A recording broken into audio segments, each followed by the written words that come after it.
Lakwatsirang babae. Ngayong araw maglakwatsa na naman ang babae. Siyempre hindi yan aalis ang babaeng yan kung hindi siya maglalagay ng kuloriti sa pagmumuka niya. Magaling lang naman yung babaeng yan sa paglalagay ng mga kuloriti sa pagmumuka niya. Pero paasikasuhin mo yan sa bahay, ipaglaba mo yan siya. Napakatamad niya. Pero utusan mo yan mag-makeup, mag-skincare. Napakabilis niya. Ang kubita dito sa bahay naninilaw na.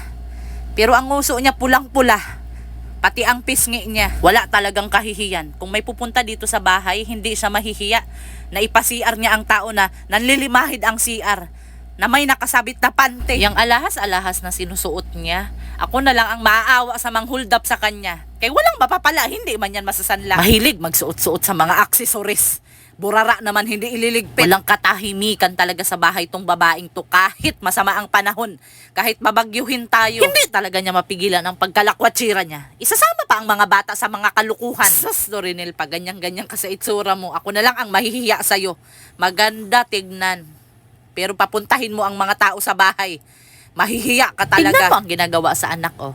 Pinapainom na mga kung ano-ano. Yang bata, kaya yan magkakasakit, magkakasipon. Walang gana kumain, kaya anong binibigay sa nanay? Siya din talaga ang nagbibigay sa mga bata ng sakit.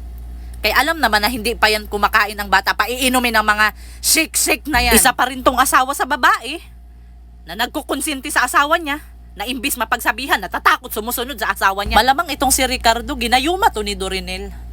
Kaya bakit magsusunod-sunuran sa kanya? Kaya kung ako pa kay Ricardo, kung ganyan ang estilo sa asawa ko, pabayaan ko yan siya, uy. Iiwanan. Napakaswerte naman yung magsunod-sunuran ako. Tignan mo ang lalaki. Binibidyohan pa ang asawa. Susuportahan niya talaga ang pinagagawa sa asawa. Kung ako kay Ricardo, hindi ako magsunod-sunuran kay Dorinel. Sus! Pero anong magagawa natin kay ginayuma man ang lalaki?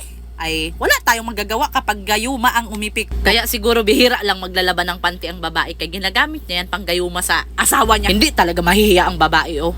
Maghawak-hawak siya sa mga damit niya na nakadisplay na hindi naman bibili. Ganyan ang gusto sa babae, oh. Pag makalabas siya, ang magkain-kain sa labas. Kay sosyalira man. Hindi man yan kakain sa lutong bahay. Gusto niyang magpakasosyal kakain sa labas. Hindi yan siya mapakali pag makahawak ng pira. Kay 1 million